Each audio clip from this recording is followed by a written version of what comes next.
Every year, over 56,000 people die from heavy metal exposure, and millions suffer from hidden symptoms like fatigue, brain fog, and early aging. You might not even realize that the water you drink, the food you eat, or even the supplements you trust could be secretly sabotaging your health, stealing years from your life. So, what if these invisible toxins are quietly aging you faster, weakening your immune system, and holding you back from peak performance? It doesn't have to be this way. Today, we're going to reveal how to find out if you are being affected by these toxins, how to detox effectively, and how to reclaim your health, energy, and longevity. We're going to break down the tests you need, the food and supplements that can help, and even some advanced strategies for getting these silent toxins out of your system for good. So heavy metals are naturally occurring elements that can be toxic even at low levels of exposure. Some common examples include lead, mercury, arsenic, and cadmium. So these metals are pervasive in our environment, and exposure can happen through a variety of sources. You might be familiar with some of the most common ones, such as contaminated fish or industrial pollution.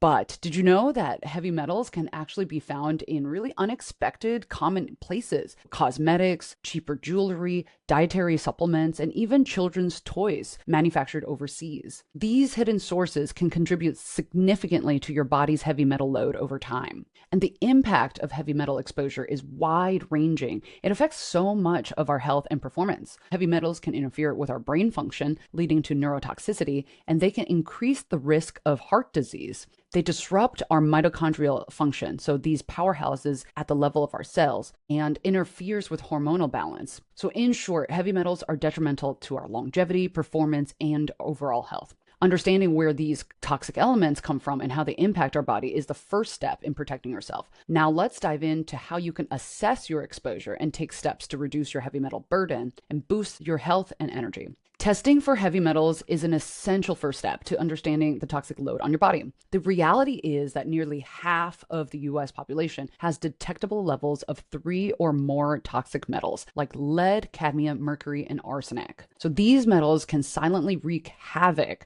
draining your energy and impacting your overall health without you even realizing it. How can you tell if you're being affected? Let's dive into how you can test and what steps to take next. Knowing what metals to test for depends on your lifestyle, environment, and health history. Some of the key things to consider are your lifestyle and diet. So if you're a big seafood lover, like I am, mercury exposure is a big concern, and both blood and hair tests could be helpful. If you live near an industrial area or a highway or work in jobs like welding or battery manufacturing, you might want to get tested for specific metals like lead and cadmium. If you're a smoker as well, cadmium could be an issue. Your home also matters. Older homes might have lead pipes or lead paint, so testing for lead, especially in young kids, is important. If you live in an area with contaminated water supplies, you can test for a broad range of heavy metals, including lead, arsenic, and copper. And in our part 1 episode about heavy metals, we went into great detail about more areas where heavy metal exposure can happen, so watch that episode for more info there. You can also go by your symptoms and your health concerns. So if you're experiencing symptoms like chronic fatigue, brain fog, or digestive issues that seem to have no explanation, heavy metal toxicity might be the culprit. So in these cases, a broad screening for metals like lead, mercury, cadmium, and arsenic is worth considering. Kids are especially at risk of lead poisoning and are very sensitive to heavy metals in general. So testing is crucial, especially if you live by a highway or have an older home with perhaps some lead paint. If you're pregnant, you should also consider broader testing for heavy metals because mercury and other metals can really impact your baby's development. Because the symptoms and concerns linked to heavy metal exposure can be so broad, I actually typically conduct an annual screening for my own patients. I use blood testing, which is luckily pretty available in the US through major labs like Quest Diagnostics. And this helps us catch potential issues early and gives us a baseline for monitoring over time. Remember, if you're like me and you eat a lot of seafood, you might want to take a break from tuna or swordfish, other big prey type of fish in the few days before your lab test, even up to a week, because the levels will be temporarily high, and those temporary elevations are less concerning than if you just had a consistent level of high mercury. So there are several methods to test for heavy metals. Blood is the most common that we can test for, but the different types of methods are actually suited for specific scenarios and exposure types. Just to go through a few, the CDC recommends blood level testing for lead, especially for kids, because even low levels starting at 5 micrograms per deciliter can be harmful. Lead exposure is so dangerous for developing brains. WHO suggests monitoring cadmium through the urine with 5 micrograms per gram of creatinine, which is something we typically measure for kidney health, is that threshold that might indicate kidney damage. So blood testing can also be useful for recent cadmium exposure, especially in the workplace. A 24-hour urine test is the best way to check for arsenic exposure, although spot urine tests can also work.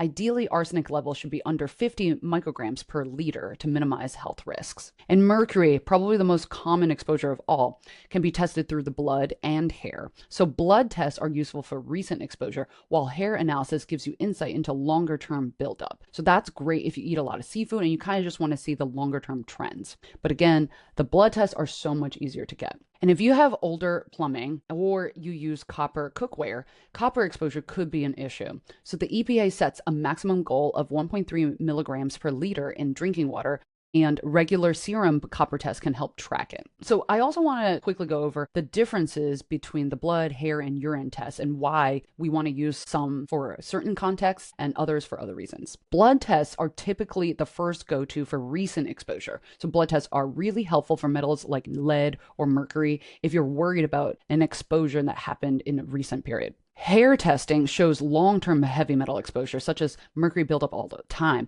It's a little bit controversial because factors like hair treatments can skew your results, but it's still useful for chronic exposure monitoring. Urine testing helps assess what your body is excreting right now. Unprovoked testing measures natural excretion, while provoked testing uses a chelating agent to pull metals from your tissues, giving you a fuller picture of overall exposure. Not every doctor or lab is equipped to accurately interpret heavy metal results. Work with a doctor who understands the impact of heavy metal toxicity and can walk you through the process.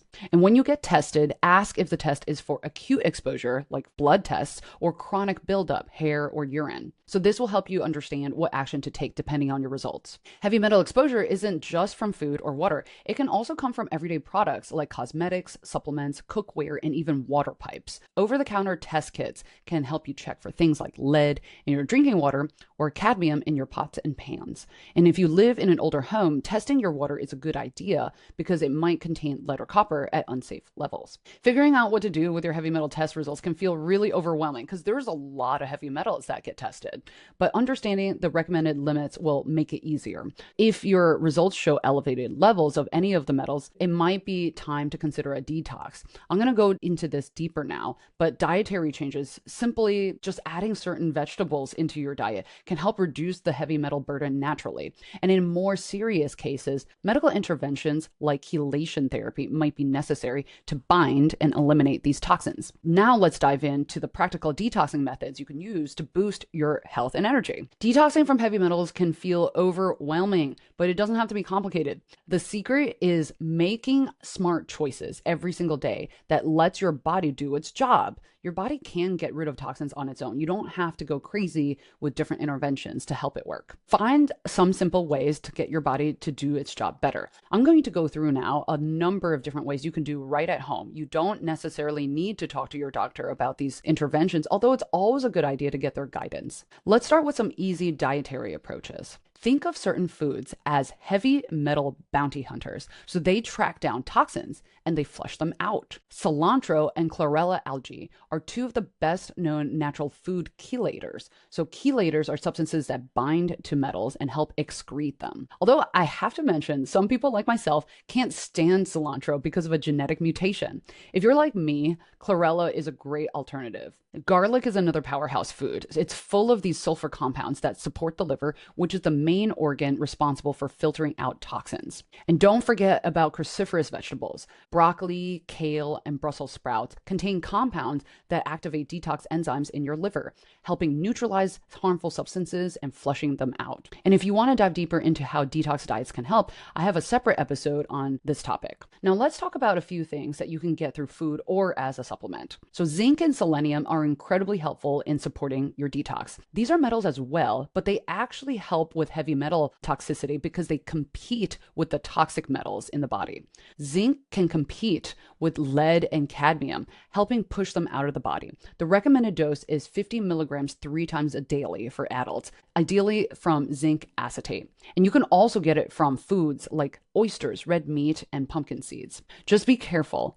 Taking too much zinc can deplete your body of other helpful trace elements, such as copper. Selenium works in a similar way, especially when it comes to removing mercury. Aim for 100 micrograms per day of selenium. Brazil nuts are a fantastic source. Taking just 2 nuts a day will help you get the ideal dose. Magnesium plays a major role in detoxifying heavy metals through several mechanisms. So first, like zinc and selenium, magnesium will compete with heavy metals like lead for binding sites at the molecular level, reducing their ability to interfere with biological processes. This competition can help prevent the toxic effects of heavy metals. Magnesium also has antioxidant properties that mitigate oxidative stress. Studies have shown that it can reduce oxidative damage in the liver and kidneys. In addition, magnesium is crucial for enzyme activation. Enzymes are proteins that are vital for all different types of processes in our body. So magnesium helps support the enzymes that help with detoxification and helps also keep oxidative damage in check. Finally, magnesium helps maintain metal ion balance, preventing toxic metals from displacing essential ones and ensuring enzymes function correctly. Based on our clinical evidence, 300 to 400 milligrams per day of elemental magnesium is the recommended dose for detox purposes. So you can get this from sources like leafy greens, pumpkin seeds, almonds, and avocado, or take a supplement. Magnesium glycinate is a great option due to its high bioavailability and minimal digestive upset. Not to mention, I think magnesium is so important in so many other cellular processes that it can't hurt to add this to your regimen. Heavy metals cause oxidative stress. They essentially rust your cells from inside out. So we need antioxidants to boost our detox game. Vitamin C and vitamin E are key players here. They neutralize the free radicals and boost detoxification. Vitamin C can also increase glutathione. That's your body's master antioxidant, which is crucial for detoxification. So as for doses, aim for 500 to 1,000 milligrams per day of vitamin C, either through supplements or through foods, which I prefer, such as citrus fruits, berries, and bell peppers. Vitamin E is found in almonds and sunflower seeds. I typically recommend getting vitamin E especially from food sources because fat-soluble vitamins can build up over time if you supplement too heavily. Glutathione can also be taken as a supplement, so 250 to 1,000 milligrams per day is a good range. And for better absorption, look for liposomal glutathione. Remember, supplements work best when they're combined with a healthy diet and lifestyle. Alpha lipoic acid, or ALA, is another potent antioxidant that helps combat oxidative stress caused by heavy metals like cadmium, lead, and mercury. It also helps regenerate that glutathione we mentioned by activating the NRF2-ARE signaling pathway, which is the pathway that upregulates enzymes involved in glutathione synthesis. ALA can also directly bind to heavy metals, forming complexes that are easier for the body to excrete. Plus, it provides neuroprotection, particularly against heavy metal-induced damage to the nervous system. The typical ALA dosage for detox purposes is 300 to 600 milligrams per day, split into 2 doses. N-acetylcysteine, or NAC, also plays a major role in heavy metal detox. NAC acts as an antioxidant, scavenging reactive oxygen species, which is like pepper spray. We kill the enemies, but unfortunately also kills nearby healthy cells. This boosts the body's overall defenses. NAC directly binds to metals like cadmium, lead, and mercury, forming complexes that can be more easily excreted. It's typically taken at 600 to 1,200 milligrams per day, depending on your severity of toxicity. So let's talk about a couple of more unusual supplements in case you want to really detox your body.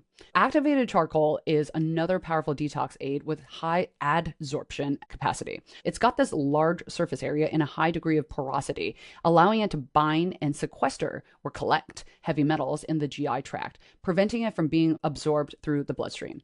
Notably, we use this in active poisonings. Activated charcoal isn't used for long-term toxicity. It's really used if you just recently got a big load of heavy metals and you want to make sure that you get rid of it. We also use it in the hospital for alcohol poisoning. So that's the same mechanism. Medical grade activated charcoal can effectively adsorb metals like arsenic, cadmium, mercury, and lead in the gut. So the typical dosage for adults is 50 grams, while for children it's 0.5 to 1 gram per kilogram body weight. And it's mixed in with at least 8 ounces of liquid. Or in the case where you're in the emergency room, they'll usually just pump it straight into your stomach to quickly get out all the toxins. Bentonite clay is another natural detoxifier sometimes used. It's composed of montmorillonite, and it has also that large surface area and high cation exchange capacity, making it effective for absorbing heavy metals. So it works through mechanisms such as electrostatic attraction,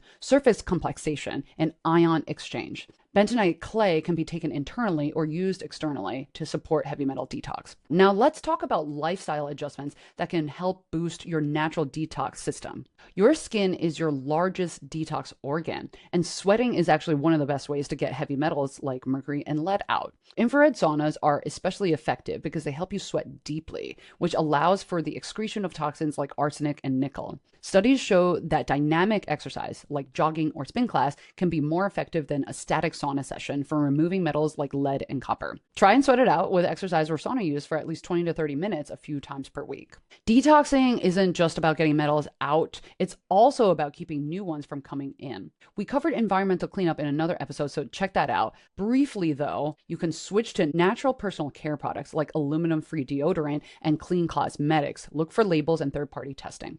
You can also filter your water. A reverse osmosis filter works best. And you can replace your non-stick cookware with stainless steel or cast iron. Also, again, watch out, especially if you have kids, for lead paint and also toys that have been manufactured in countries where there isn't as good regulation. These small changes can significantly reduce your ongoing exposure. Water is one of the simplest and most effective detox tools you have. Your kidneys, which are important detox organs, need plenty of water to filter out toxins, including heavy metals. Imagine you're washing a bunch of vegetables in a colander. That's essentially what your kidneys are trying to do. We're filtering out the bad stuff. So stay well hydrated. Aim for the 8 to 10 cups of water a day and consider adding a squeeze of lemon for that vitamin C to get that extra detox boost. Lemon contains compounds that stimulate the liver detox enzymes, giving you a bit more benefit. Chronic stress can also throw a wrench into your body's detoxification processes. Elevated cortisol levels make it harder on your liver to do its job. So incorporate stress management techniques, whatever you prefer, but anything from meditation, yoga, or even simple deep breathing exercises for a few minutes each day can help keep that cortisol in check. So heavy metal detoxing doesn't have to be intimidating. It starts with small everyday decisions that add up over time. You can add the cruciferous vegetables to your diet. You could drink a lot more water and sweat it out by working out. This is also all good for your overall health. Now let's dive into more advanced therapies for detoxing from heavy metals for those of you looking to take things up a notch. So these methods are not going to be part of your everyday routine, but they are powerful ways that you want to talk to a doctor about if you have a serious heavy metal poisoning. Chelation therapy is the big gun in heavy metal detoxing. So this is a medical intervention where chelating agents, which are chemicals that bind to heavy metals, are administered to help your body excrete the heavy metals. The most commonly used agents are EDTA, DMSA, and DMPS. Funnily enough, I first became familiar with these because these are used in the lab. So that just goes to show that this is powerful stuff. You want to make sure you're working with a doctor when you use these. Dimercaprol has been historically used for arsenic and lead poisoning, but it does have significant side effects, so watch out. DMSA is preferred for lead, mercury, and arsenic poisoning because it has lower toxicity and an oral administration route. It's very effective in promoting the kidney excretion of these heavy metals. DMPS is similar to DMSA, but particularly effective for arsenic. Then we have calcium disodium edetate, which is CANADEDTA.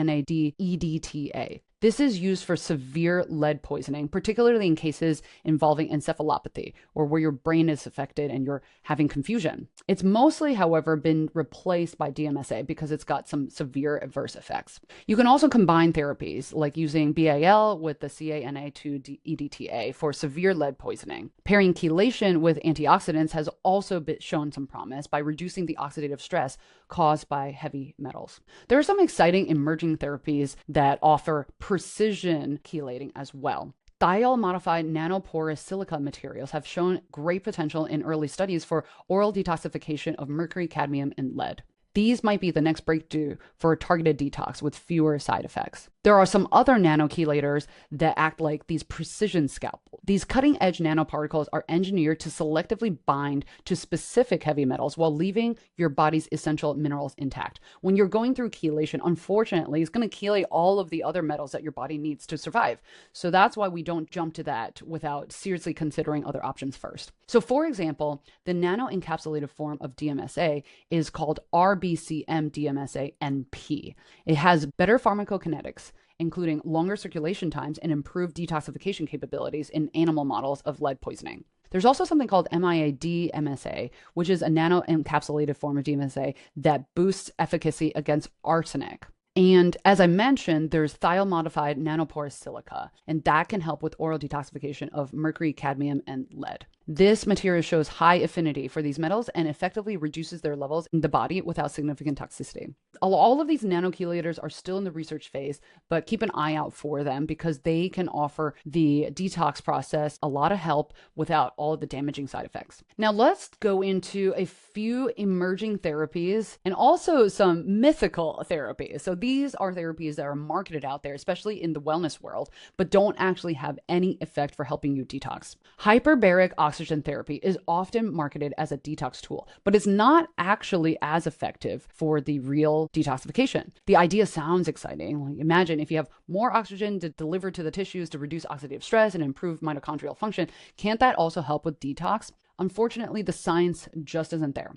Hyperbaric oxygen therapy is actually well established for things like carbon monoxide poisoning, decompression sickness, and certain wound healing scenarios. So it's really good for other wellness and performance reasons. However, it does not work for chelation. Similarly, ozone therapy gets tossed around in the detox conversation, but it's another therapy that doesn't have robust clinical support. Some preclinical studies, so before getting to humans, have looked at ozone's effects on toxic substances like arsenic and cadmium, showing some benefit in animal models, but none of this has been shown in humans yet. Ozone is really powerful, but it's not without its risk. It's actually a free radical, so it's something that we typically want to get rid of in our bodies, not increase. So you want to make sure you're being really careful if you're playing around with things like ozone.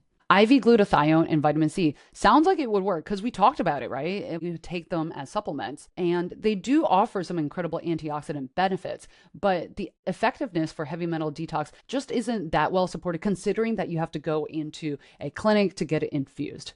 If you really want to try glutathione and vitamin C, I would just go with the oral supplements or get it through your food. Then we have peptides. Peptides are making waves in the wellness and longevity industry. And there are some preclinical studies showing that some peptides can help with heavy metal removal. Synthetic peptides have shown strong metal binding properties, with some, like cyclic octapeptides, which is made of glutathione units, can have superior lead detoxification compared to traditional chelating agents in lab settings. Another example is cystanyl-containing oligopeptides, which show a strong affinity for cadmium. It has a lot of promising results in animal models already. So this is super exciting, and I am a big believer in peptides overall, but a lot of this is still in the experimental phase. Unfortunately, we can't access a lot of this, and it's going to be some time. Now I want to talk about a weird one. It was weird to me anyways. So ion detox foot baths are gadgets that marketing claims say can pull toxins out through your feet. The way they're supposed to work is by creating this ionic field in a basin of water. And you've probably seen them turn murky brown, supposedly from all the toxins being drawn out. But the reality is this is mainly pseudoscience. But sometimes I'm like, if the process is relaxing for you and makes you feel better, it may be a good enough placebo effect.